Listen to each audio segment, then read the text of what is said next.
नमस्कार दर्शकों, भगवान श्री कृष्ण की बाल रूप की लीलाएं बहुत ही मन भावन और मन को हरने वाली होती है। ठाकुर जी के बाल स्वरूप के भक्त भोंदू की बहुत ही रोचक कहानी आप सभी के लिए लेकर आई हूँ। अगर ये कहानी आपको पसंद आए तो वीडियो को लाइक करें और चैनल को सब्सक्राइब करें। भक्ति से जुड़ी कहानियों के लिए मेरे चैनल को सब्सक्राइब करें। भांडीर वन में एक भोंदू रहता था, पर वो इतना सीधा था कि प्यार से उसको सभी भोंदू ही बुलाते थे। वह गायों की सेवा करता था और जिस आश्रम में वह रहता था वहाँ के गुरुदेव शाम को प्रवचन करते थे तो वह सबसे पीछे बैठकर सुनता था। भोंदू को लगता था कि गुरुजी जो बोल रहे हैं वह सब सत्य होता है, इसमें कोई झूठ नहीं है। एक दिन गुरुजी प्रवचन करते हुए बोले, यमुना के परली पार ठाकुर जी गैया चराने आए हैं। भांडीर वन का नाम सुनते ही भोंदू के कान खड़े हो गए। उसने सोचा, भांडीर वन में तो मैं रोज गैया लेकर जाता हूँ, मुझे तो वहाँ पे कभी ना मिले। अरे मुँह में ही कोई कमी होगी, मुँह में ही कोई सामर्थ्य नहीं होगा जो उनको मैं देख नहीं पाया। आते होंगे वहाँ पे पर मोए तो ना दिखे कभी। भोंदू ने गुरुदेव से पहली बार जिज्ञासा करी, गुरुदेव ठाकुर जी दिखते कैसे हैं? गुरुदेव जी ने कहा, मोर मुकुट पहनते हैं ठाकुर जी, 2 कानों में से एक कान में ही कुंडल रखते हैं, पुष्प तोड़कर अपने बालों में लगाते हैं। ठाकुर जी पीली पीतांबरी पहनते हैं। ठाकुर जी ऐसी पीली पीतांबरी पहनते हैं जो कि पूरी पैरों तक जाती है। अब भोंदू ने सोचा कि गुरुदेव जो कह रहे हैं वह तो निश्चित है कि भांडीर वन में ठाकुर जी आते हैं। अब भोंदू पहुंच गया अपनी गैया लेकर भांडीर वन में। कभी वृक्ष के नीचे जाके देखे तो कभी कहीं देखे। भोंदू ने सोचा कहीं चंदन की सुगंधी आ जाए, जैसा कि गुरुजी ने बताया था कि उनमें से चंदन जैसी सुगंध आती है। क्या पता कन्हैया यहीं कहीं हो। इतने भाव से और इतने प्रेम से और भोलेपन से वह ढूंढने लगा, और जो ठाकुर जी नहीं मिलते तो अपने आप को ही कोसने लगता कि मोह में ही योग्यता ना होगी जो ठाकुर जी ना मिल रहे। लेकिन गुरुजी की बात गलत नहीं है, ठाकुर जी यहीं कहीं हैं। उसके सहज भाव पर और उसके सरल भोंदूपन पर ठाकुर जी रीझ गए, और इतने में भोंदू निराश और उदास होकर बैठ गया कि मोह में ही योग्यता ना है, मोह ठाकुर जी ना मिल रहे। इतने में ही भोंदू ने देखा सामने से असंख्य गायों का झुंड आ रहा था, और भोंदू ने जैसे ही उन गायों को देखा कि ऐसी गाय उसने कभी नहीं देखी थी। गायों के अलग अलग सींग चमक रहे हैं, सींग के ऊपरी भाग सोने और चांदी से मंडे हुए हैं। ऐसी ऐसी सुंदर और तंदुरुस्त गायों को भोंदू खड़े खड़े देख रहा है। पीली पीतांबरी पहनी है और गले में वैजंती माला धारण करके रखी है। एक कान में कुंडल है और मंद मंद दतिया मुस्का रहे हैं। कटाक्ष नेत्रों से कभी इधर उधर देखते हैं। अपनी वेणु को कमर में कसकर गैया के गले में गलवंतुला और भोंदू के ही पास आ रहे हैं। जैसे ही ठाकुर जी भोंदू के पास आए, भोंदू के पास शब्द ही नहीं है। हाथ पैर कंपित हो रहे हैं। उसे कुछ सूझ ही नहीं रहा कि मैं करूं क्या, इनके लिए क्या बिछाऊं, कहाँ बैठाऊं। ठाकुर जी ने अपने आप ही भोंदू के गले में हाथ डाला और कहा कि का नाम है तुम्हारो। अब जैसे ही ठाकुर जी ने उसका नाम पूछा, वह तो अपना नाम ही भूल गया। बोला, मुझे याद ही नहीं है मेरा क्या नाम है, पर प्रेम से सब लोग मुझे भोंदू बुलाते हैं। अब भोंदू नाम सुनकर ठाकुर जी ताली बजा बजा के हंसने लगे कि तेरो नाम भोंदू है?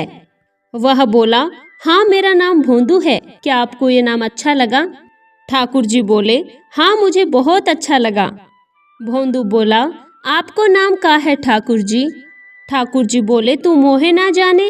भोंदू बोला कि मैं नाम तो नहीं जानता, लेकिन गुरुजी ने जैसा रूप बताया था आपका रूप बिल्कुल वैसा है। आप कहीं नंद नंदन तो नहीं? ठाकुर जी बोले, हाँ मैं नंद नंदन ही हूँ, यशोदा का लाला, नंद जी को लाला।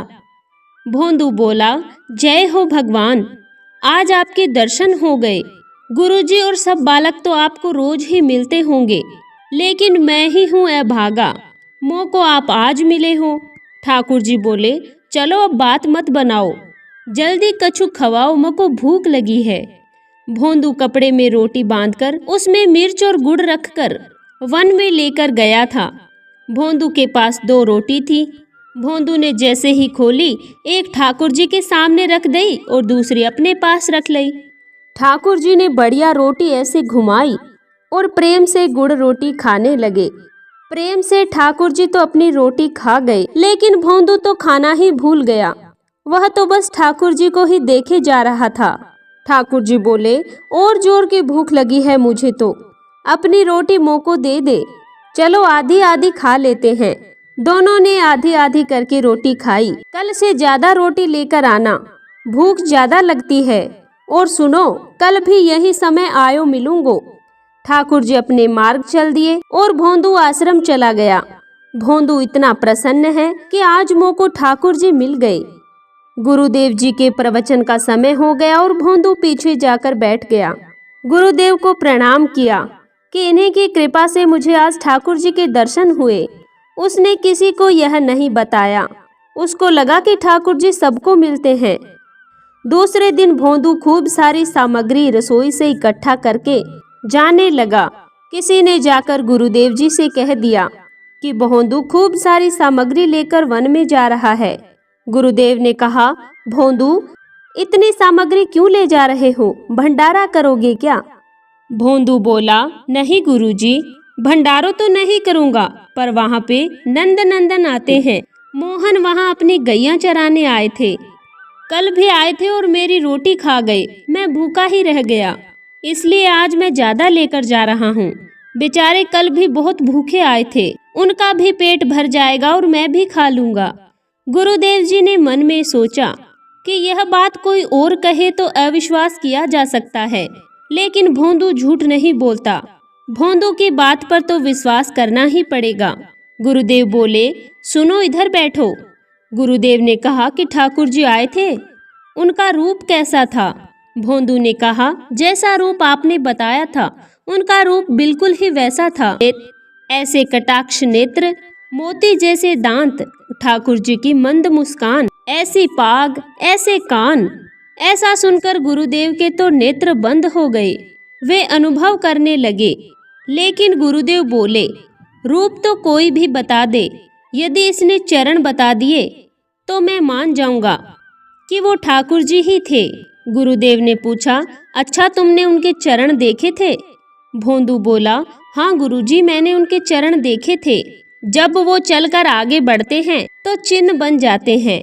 कहीं ध्वजा बनी थी और कहीं शंख बना था, और उनके जो कोमल नाखून हैं, उनसे ऐसा लगता है मानो कमल का पराग हो, और चरणों का रंग जैसे कमल की आकृति के जैसा। ऐसे थे ठाकुर जी के चरण। यथावत भोंदू ने चरणों का वर्णन गुरुजी के सामने कर दिया। गुरुजी समझ गए कि निश्चित ही ठाकुर जी आए थे, नहीं तो भोंदू इतना कहाँ जाने हैं, उसके इतनी बुद्धि नहीं है। गुरुजी ने कहा, भोंदू, एक काम करेगा? बोले, हाँ। कि ठाकुर जी आए थे तो तेरे सखा बन गए होंगे, तो उनको लेकर आश्रम में आ जाना। भोंदू ने सोचा कि यहाँ इतने सारे बालक हैं, लेकिन आश्रम लाने की बात गुरुजी ने आज तक किसी से नहीं कही। अगर मैंने गुरुजी का ये काम नहीं किया तो मेरा जीवन व्यर्थ है। भोंदू ने सोचा, ठाकुर जी तो सबसे मिलते हैं, गुरुजी किसी से भी कह के बुलवा लेते, लेकिन उन्होंने ये काम मुझे दिया है। भोंदू ने तो उसको अपने हृदय में ले लिया कि अब यह काम मुझे करना ही है। बोला, गुरुजी, मैं वचन देकर जा रहा हूँ कि मैं ठाकुर जी को लेकर ही आऊँगा। भोंदू अब वन में चला गया। अब उसको ठाकुर जी से मिलने की इतनी खुशी नहीं है और उसके मन में कोई भाव ही नहीं है। उसको बस ये चिंता खाई जा रही है कि मैं ठाकुर जी को आश्रम कैसे लेकर जाऊं। अब ठाकुर जी अपनी गैया चराते हुए, बढ़िया सुंदर एक डंडा हाथ पर टांगे हुए, ठाकुर जी भोंदू के पास आए। बोले, चल जल्दी से रोटी निकाल, भूख लगी है। अब भोंदू सोचता जा रहा है और थाली ठाकुर जी को देता जा रहा है। बोले, जय जय, एक प्रार्थना करता हूँ कि आप मेरे संग मेरे सखा हो ना। ठाकुर जी बोले, हाँ। भोंदू बोला, तो मेरी एक बात मानोगे? आप मेरे संग मेरे आश्रम में चलो, मेरे गुरुजी के पास। ठाकुर जी तो रोटी ही पाते जा रहे हैं और भोंदू की बात को अनसुना कर दिया। भोंदू बोला, जय जय कुछ बोले, चुप क्यों हैं? ठाकुर जी बोले, हम तो तेरे सखा हैं, तेरे गुरुजी के सखा नहीं हैं। तू मोह से मिल, मोए संग खाना खा, तू मेरे संग रह, तो ये जो कुछ करनो है कर, तो ये सब अधिकार है। लेकिन हम गुरुजी से नहीं मिलेंगे, हम बस तेरे सखा हैं और किसी को नहीं जानते। अब भोंदू बोला, जय जय ऐसे मत कहिए, अगर गुरुजी नहीं बताते तो मैं आपको देख ही नहीं पाता, मैं तो आपको जानता भी नहीं था। गुरुदेव ने बताई कि आप भांडीर वन में आते हो, आपका रूप कैसा है, उन्होंने ही मुझे आपसे मिलवाया है, वही हमारी मित्रता के मूल आधार हैं, उनसे तो मिलने के लिए चलो। ठाकुर जी बोले, ज्यादा जिद मत करो, हमने तो से एक बार कह दी हम नहीं जाएंगे, नहीं जाएंगे। ठाकुर जी रोटी पाते ही जा रहे थे। भोंदू ने हाथ से रोटी छीनी और कहा कि ये भी दो, ये भी गुरुजी की ही है, मिर्ची गुड़ सब दो, ये सब भी गुरुजी का ही है, ये भी मत खाओ। यदि आपको हमारे गुरुजी से प्रेम नहीं है तो हमें आपसे भी नहीं है। कल से अपने गायों को लेकर कहीं और चराने जाओ। ये रोटी जो आप खा रहे हो ये भी गुरुजी की रसोई में बनी है। भोंदू अब गुस्सा हो गया। ठाकुर जी बोले, अरे भोंदू मेरी बात तो सुनो।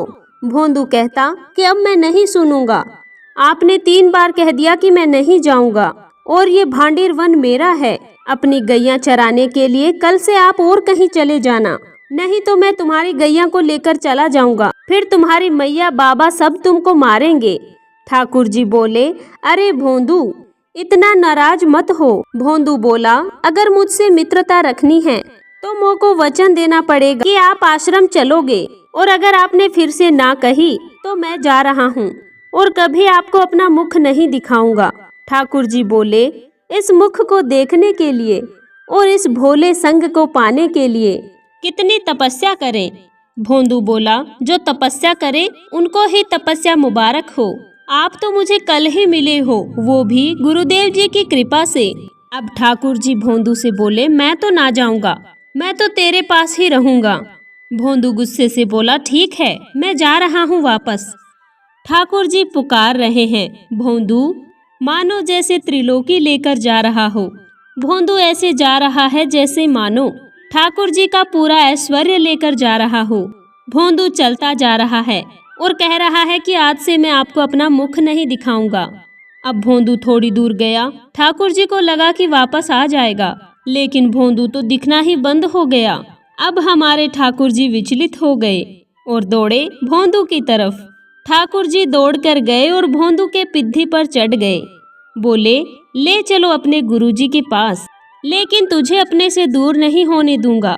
और भोंदू ठाकुर जी को ऐसे ऊपर चढ़ा के आश्रम लेकर जा रहा है। गुरुदेव के सामने आकर भोंदू खड़ा हो गया। गुरुदेव के हाथ पांव कांप रहे हैं।